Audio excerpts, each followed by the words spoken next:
Well, let me start off. I'm David Steed, and I've been a member here at the church for since 2003, so call it 22 years. And so I've seen the church go through a lot, and I'm eager to be here at this time to be able to share something pretty new. But as you'll see, it's not that new.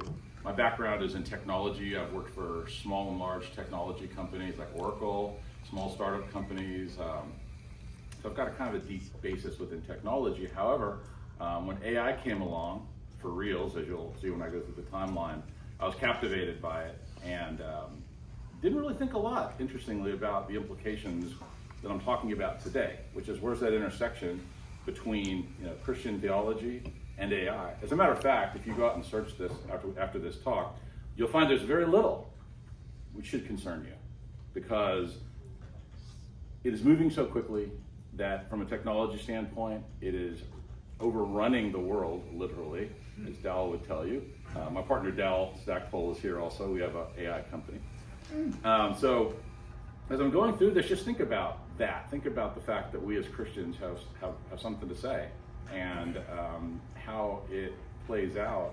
It's going to be a large part how, in terms of the Christian faith, how we as Christians interact with it, and how we decide that we're going to use it or not use it. So to get started, this is kind of an overview of what I'll do today. I've got the foundations, what is the historical foundation of AI? Look at a theological framework, which is going to be really familiar to all of you. We're a Reformed church, but we'll weave in some of the technology aspects of it. And then I'll spend a piece about our Christian response. So how should we, as Christians, look at this, and how should we respond to it? And I'd like you all to come away with a sense that you can do something, that this is something that is within your grasp. I was just talking to AJ right before. We went to a networking group, and the overwhelming sentiment was negative about AI for a lot of reasons. We'll talk about some of those. Creates a wonderful opening for us as Christians to talk about God, the inerrancy of Scripture, and how we're made in God's image. So that's what we'll do today. So, what is AI? Everybody has a different definition.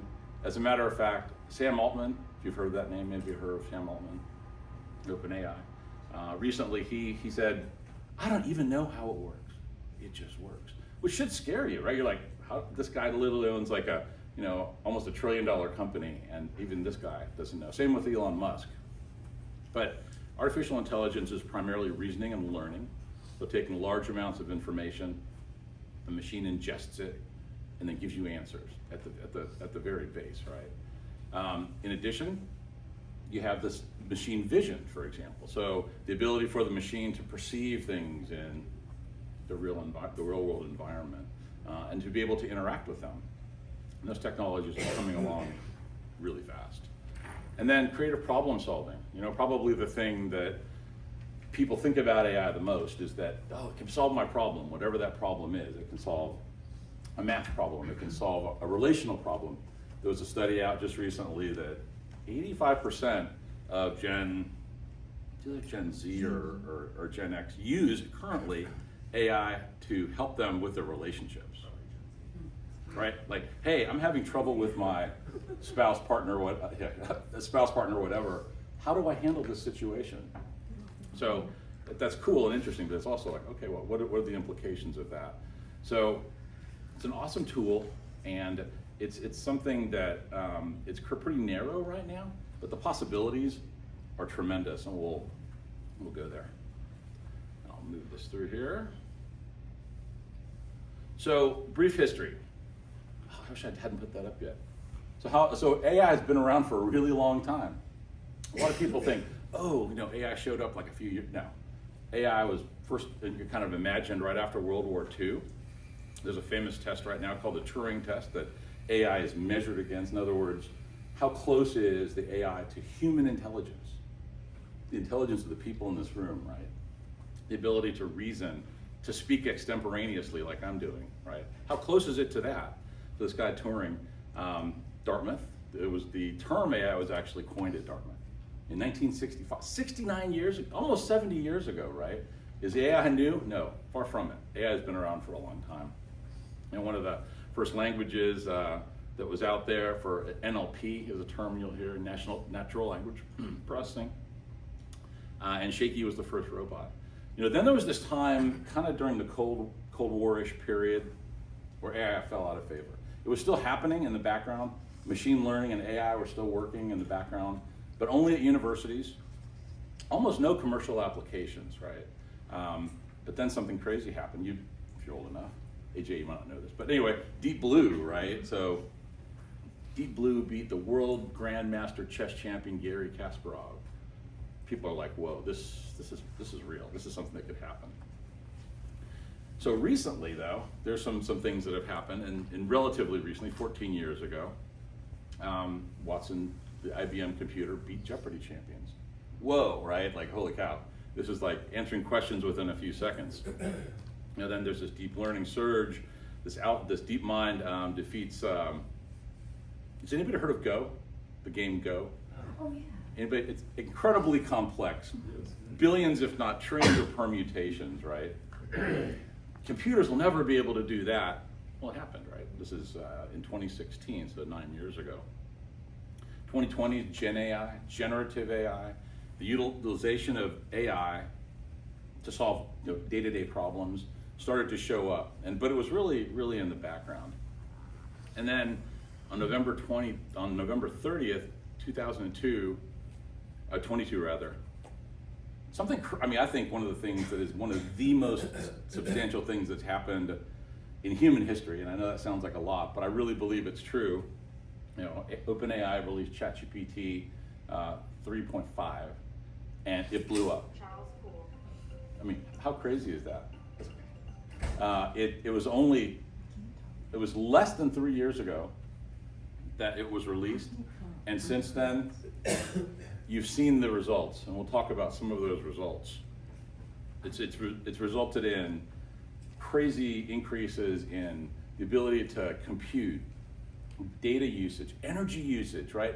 You guys hear about, you've probably seen in the paper, like, Meta is building a 3.5 megawatt factory. It's like enough to power like a small state, right? Like a small state, like New Hampshire, to power this data center. A single data center using that much energy, right? And there are some definite implications of that also. What I'll argue is that the power of AI comes from the human in the loop. The people in this room who use it are the most important thing.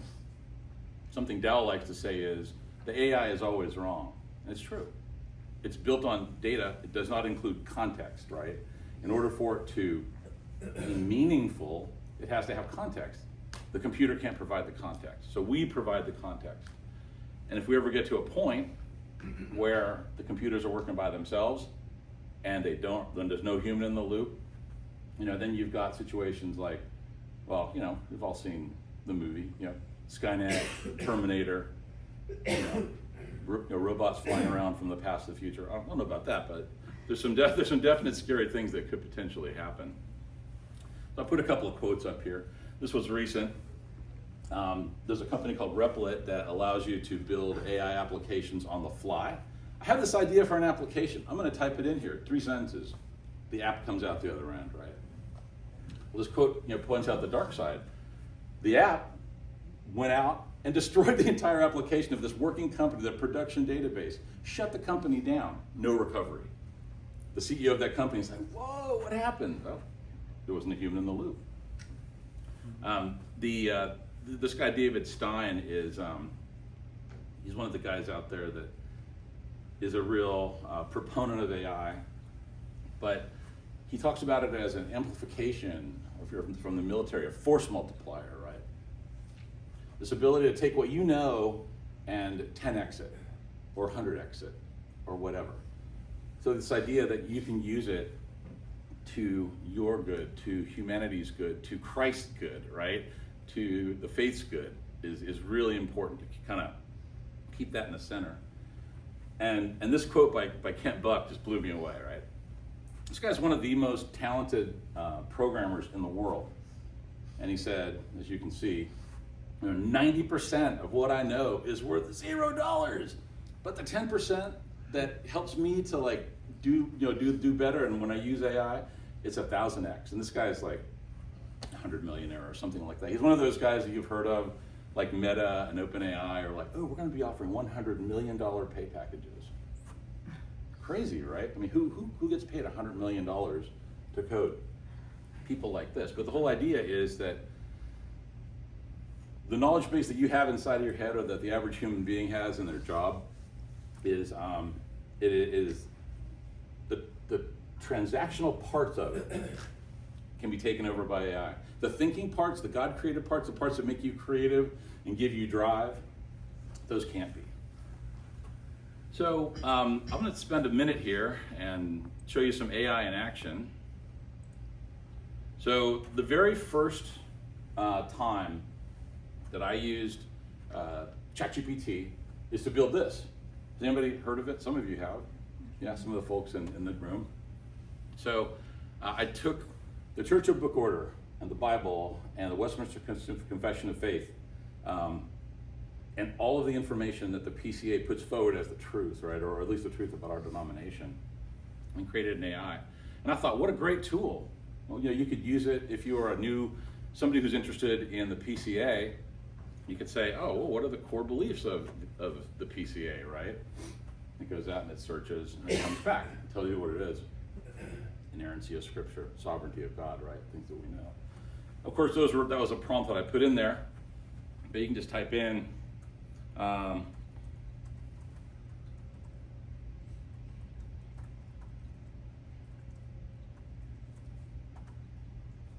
typing under pressure, man.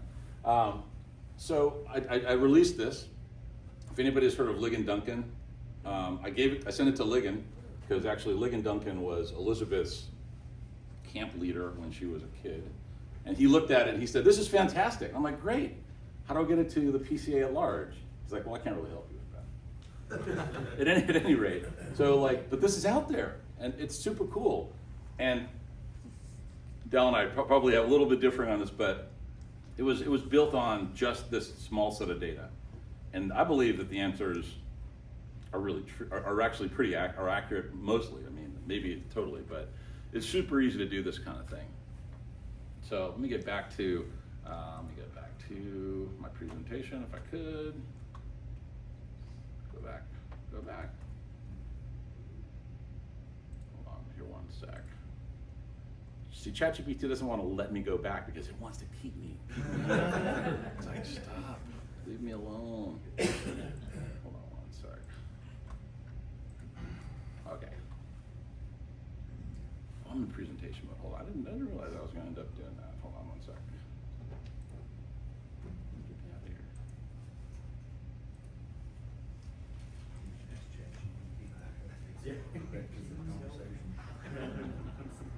So, and then this is another one. So, if you've ever heard of these applications that can create music, we're going to be having a talk on music shortly here.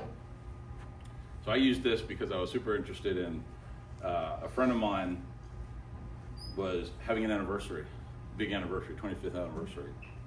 And I wrote a song on Suno, a prior version. So basically, let's see here, how about a song about,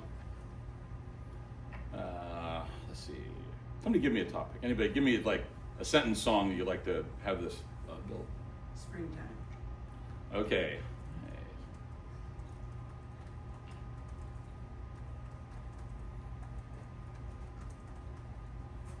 All right. And all right, and let's see, it's going to be, well, look at all these different, how about ambient techno? I'm not even sure what that is. We're going to find out. Yeah, we are. And I don't actually, at any rate, I'm not going to go, it didn't log me into my account. But what it does is it goes in 8 seconds, it creates a song. Right. It gives you the lyrics. You can add your own voice to the song. You can change the instrumentation. It's crazy. You can share it with everybody, right? Canva is another tool that's out there, which is pretty amazing. I'm going to go ahead and I think I'm logged in here. If I show up over there. So in the past, if anybody's ever done any videos or something like that, it's like creating a video is difficult. Film it, and record it and sync it and all that jazz, right? So here it's like, okay, I want to create a video. What do you want to have the video be about? Hey, goat. All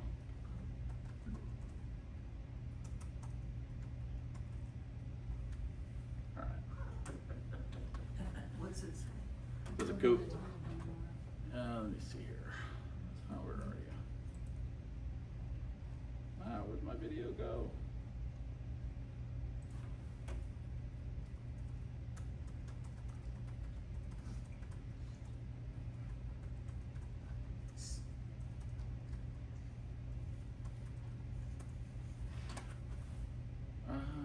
What a LinkedIn video. Okay, I'm gonna go away from that because it takes a while working in the background. So this idea that you can just go right to an application and you can create something is just incredible. There are tons of applications out there like this. So benefits, it's across the board. Healthcare, transportation. You see it all the time on the internet. Finance. We've been working on one in finance, agriculture. Just so like the estimation is that there'll be over $15 trillion in impact within the next 5 years from AI.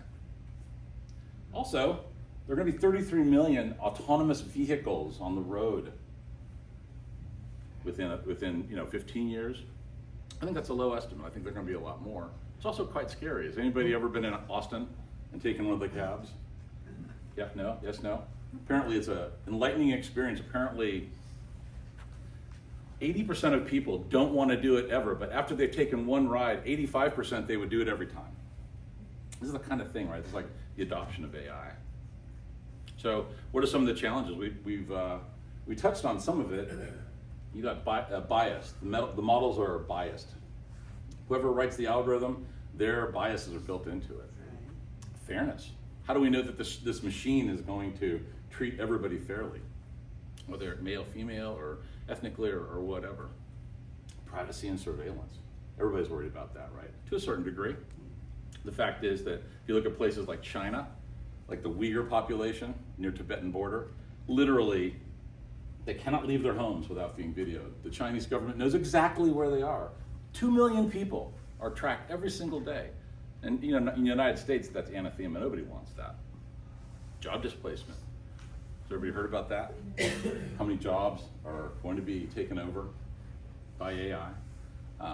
Accountability. How do we govern this thing, right? So there are a ton of challenges. And, I think that for us as Christians, we have to think about these technological challenges in light of God, right? God put it in our lives. God created all things. God gave us the ability to bring AI into the world, right?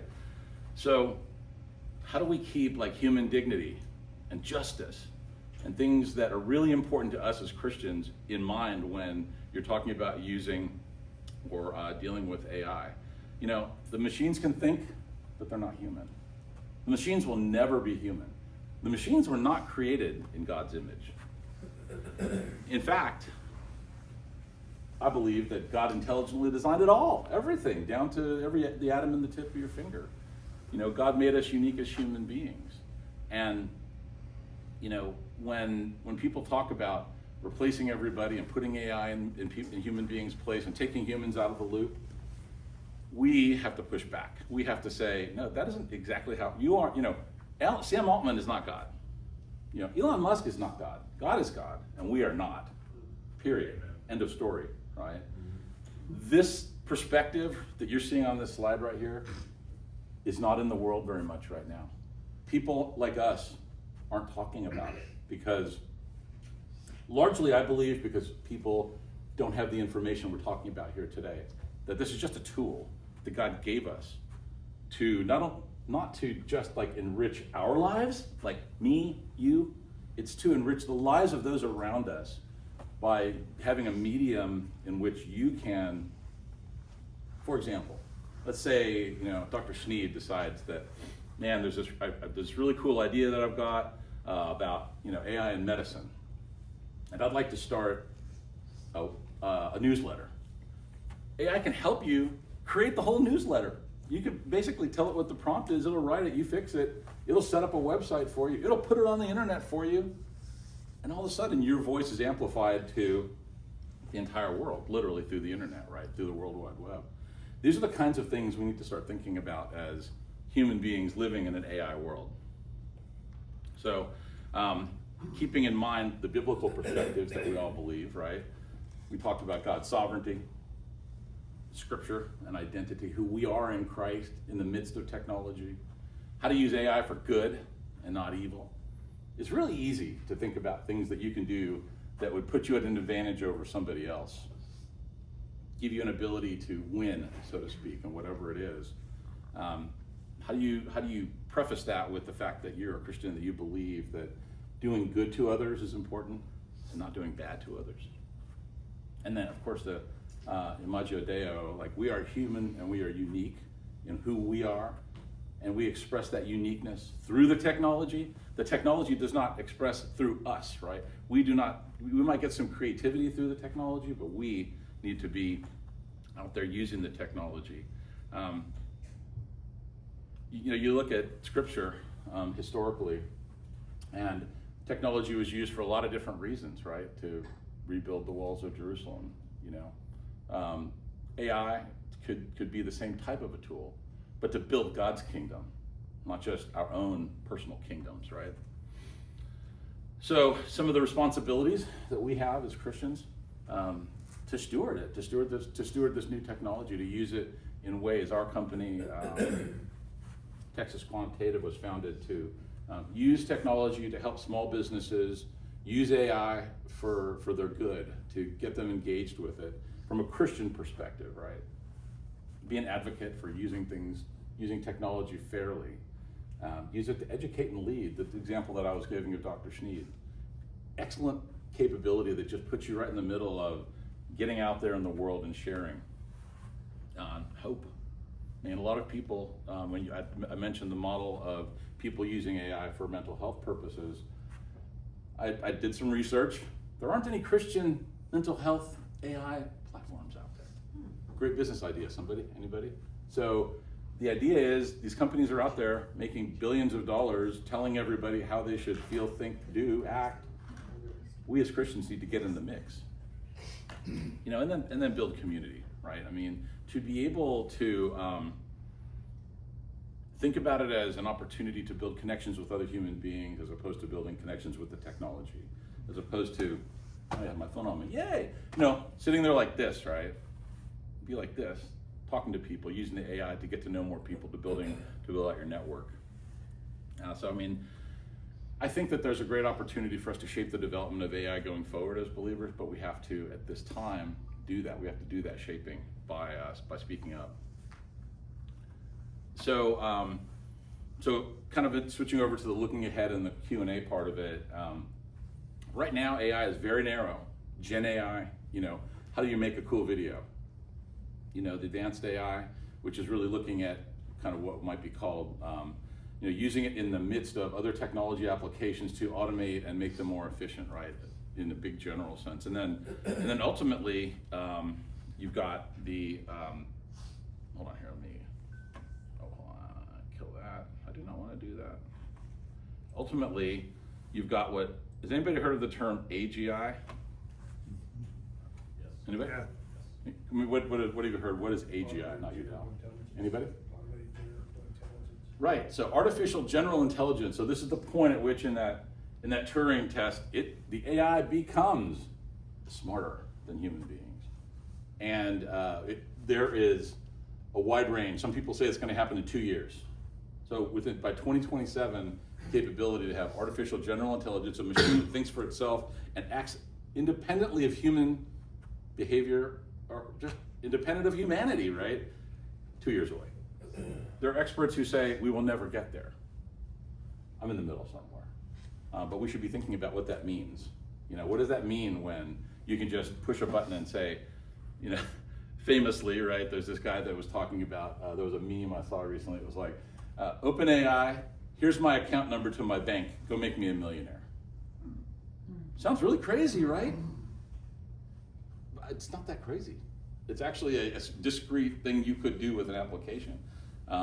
We've talked to some banks that want to do just that. So, so kind of some reflection questions up here. How should Christian ethics inform policy and governance? What role will we play as human beings in this new AI world? How can we ensure equity and benefits of AI for all those around, and maybe more importantly, protect the vulnerable, right? The widows and the orphans. How do they even know? They know about it, right? They've heard people talking about it. How could it be used to help them? What are the spiritual and existential questions raised by AI? Think on it. And what are churches doing? I mean, what is our church doing? What is the PCA doing to get out there in front of this? I looked, and this is not a knock on the PCA. I think I would be said for pretty much all church, but there's really nobody in our church who's an advocate for what's happening within AI. I don't mean this church for PCA. I mean in the PCA. There should be. I think it's a really important thing. So how do we make that happen, or can we? And then the last slide is kind of the conclusion. So I implore you to understand the technology more. Hopefully this is like a springboard for wow, I really want to know more about this. This is super cool. And that could just be go and use the tools. Just go into ChatGPT and say, like my son, a friend of ours gave us a 1981 Yamaha K400 HS Special 2 and was sitting in a pasture for 20 years. And so we basically put it in our garage and it sat there for 3 months. Then all of a sudden Alexander had some spare time and we started taking it apart with another friend, and he didn't know how to take the carburetor apart, so he went and looked on AI and found out how to pull the carburetor apart, and it said video what you're doing so you don't forget anything.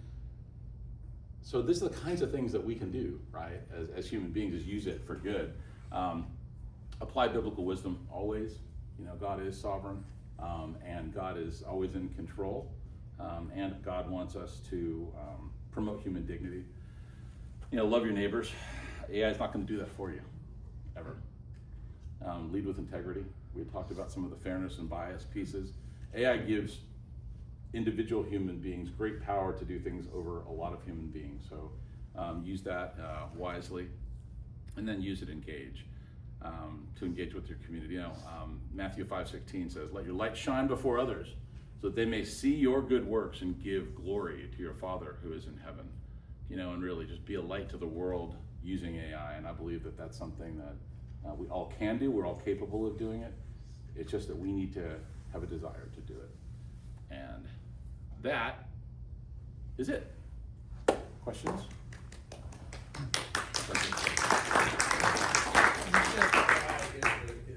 It's a multiplier, but it's also a multiplier for those who use it in the evil way. Correct.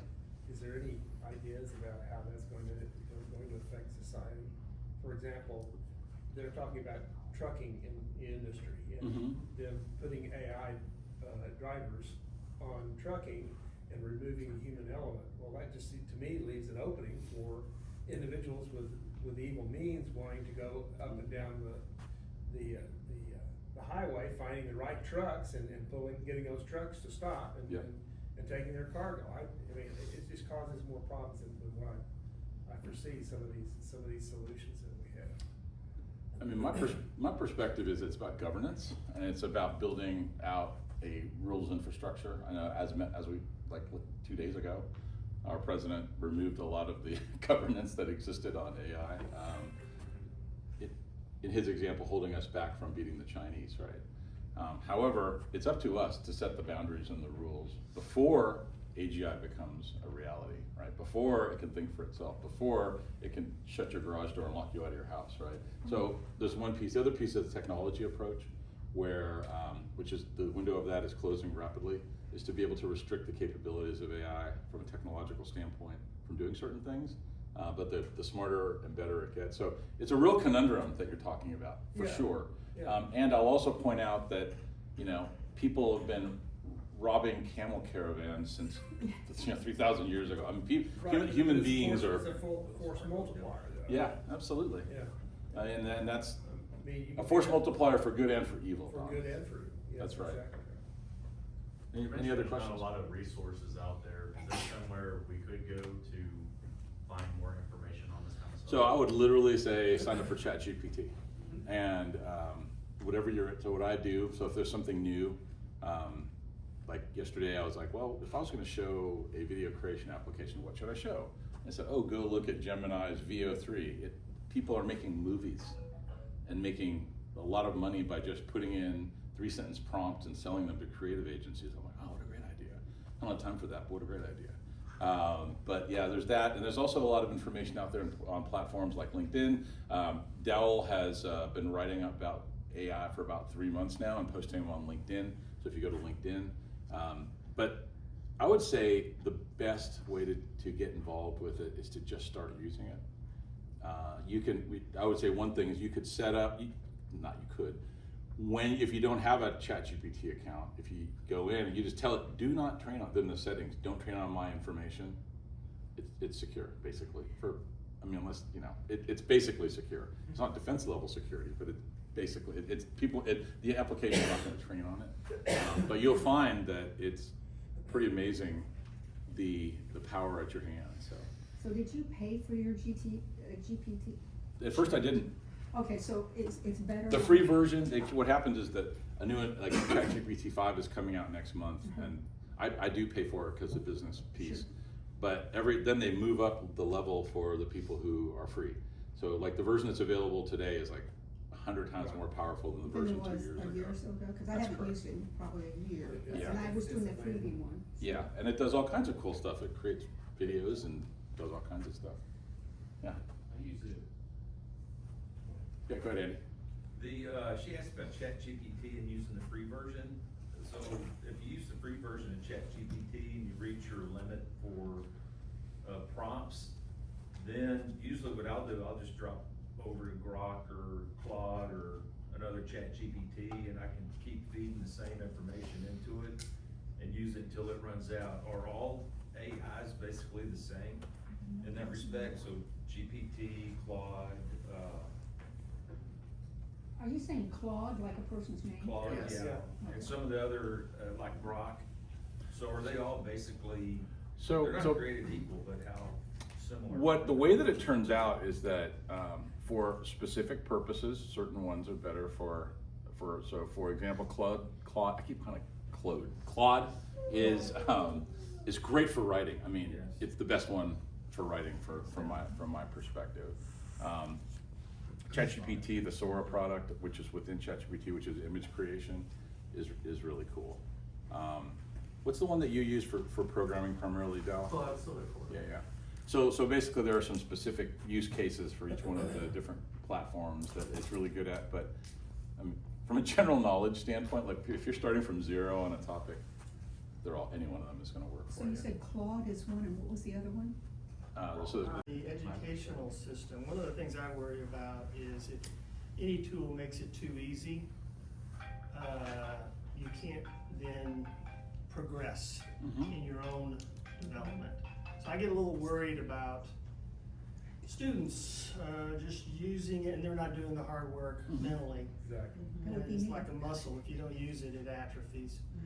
And so I just get worried about the educational system. Do they, I've heard that the professors are getting better at recognizing papers written by AI, but how do you Well, there's guard technology against? to challenge them. What was that? They're using Yeah, technology. you can use AI to challenge whether it's written by AI. Okay. So My brother's a history teacher, and he So is that pretty much working? Yeah, so what'll happen is. Or he how will do they have- know, right? Well, so it'll call out if it's used by AI, and my brother has gone to the students that it says it is, and Yeah. he'll say, hey, It says my this. output says that you did not write this, Yeah. and they'll fess up. They're Mhm. like, yeah. So how far are we from AI did that, and he said, developing so that we write this can't so that it won't be detected by. Yeah, so I would think if the professor had a question, all he has to do is ask the student. Because if I was asked to do calculus or something, well, over my head, and if he asked me anything about it, I So couldn't I know we answer need to any move on to the questions. next person, I'll be available for a little bit afterwards. Is- Yeah. would you I'm gonna say- answer that question, but yes. Would you say generally, I mean, it's very easy for us to, as humans, to default to the negative. Yep. Would your challenge to us be that we need to consider how can we use this for good instead of focusing on how it would be? Absolutely. Thank you for the setup. So, to your question and to his comment, so the bias is towards kids are going to use it, they're going to cheat, they're going to be stupid. I would flip that on its head. I would say, if they don't use it, they'll never find a job and they'll be in your basement for the rest of their lives, right? So basically, we don't have basements. I know we're in Texas, but we as humanity need to be able to understand the technology to do good with it.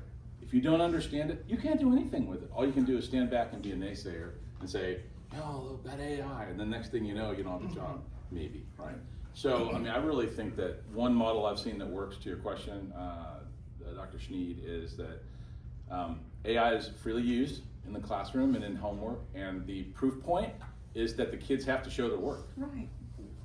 And it's a pretty straightforward model. It's just the model that used to be in place anyway. Right. Like, hey, Johnny, get up there and explain this quadratic equation. oh geez. I can't. Oh, you got an F, right? That would be So, yeah.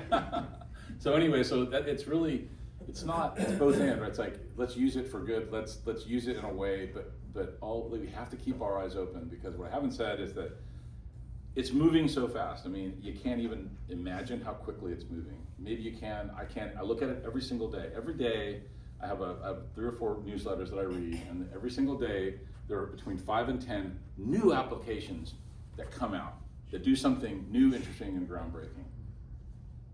So if it's happening that quickly, and y'all are not like at least monitoring it, well then, yeah, you're gonna miss it a little bit. Not that you have to monitor it the way I do, but more just that you're kind of looking at it like, how can I use it?